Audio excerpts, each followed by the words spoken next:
बंधुगण गोटे समयर कथा जड़े धार्मिक राजा एक राज्य शासन करुले। दिने जड़े विदेशी परिदर्शक तांको राजदरबार को आसी राजा को एक सुंदर पत्थर उपहार देले। सेही पत्थर देखि राजा बहुत खुशी हेले। सेही पत्थररू भगवान विष्णु प्रतिमूर्ति तैयारी करी राज्य मंदिर रे स्थापन करने को स्थिर कले।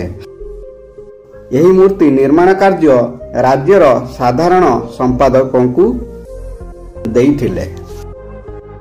साधारण संपादक गाँर सर्वोत्तम शिल्पी पाखकू जाई तांकू पत्थर देई कहिथिले, महाराजा मंदिर रे भगवान विष्णु प्रतिमूर्ति स्थापन करने को चाहुचंती।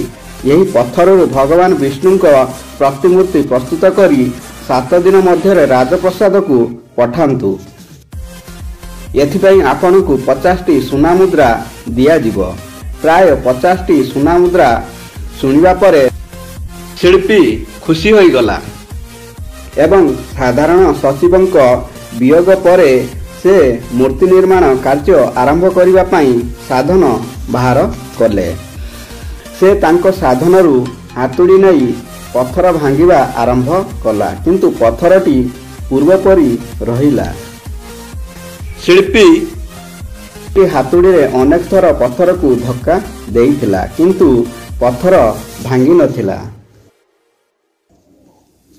50 थर चेष्टा करिबा परे शिल्पी शेष थर पई चेष्टा करिबा पई हातुड़ी को उठाई नहीं थिले, किंतु हातुड़ी को मारिबा पूर्व से भाबिथिले जे जदि 50 थर मारिबा परे पत्थर भांगी न जाए तेबे वर्तमान कौन भांगिबो।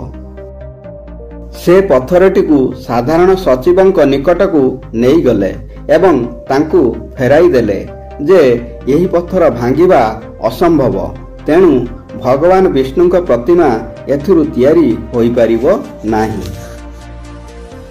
साधारण सचिवंकु प्रत्येक परिस्थिति रे राजांको आदेश पालन करबाकू पड़िला।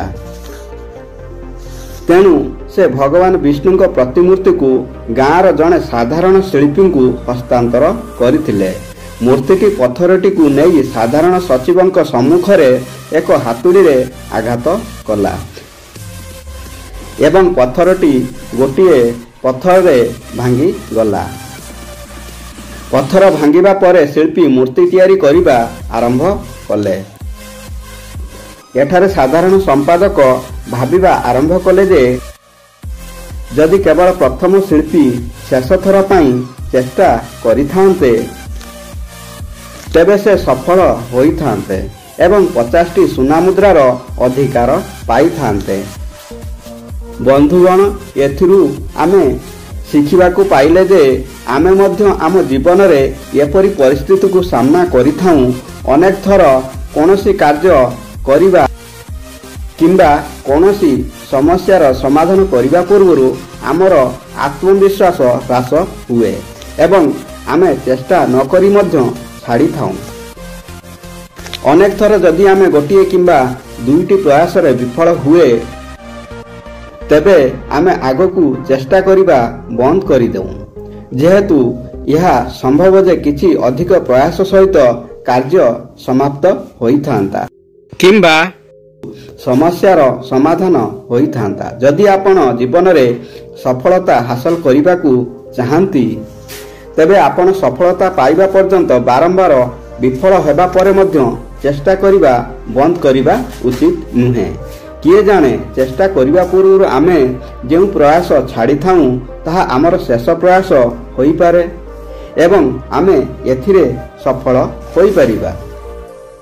बंधुगण वीडियोटी भल लागिले वीडियो गोटिए लाइक एवं आम चैनल को सब्सक्राइब करिया को भूलिबेनी एवं आपणकर मतामत कमेंट रे जणांतु। धन्यवाद। जय श्री कृष्ण।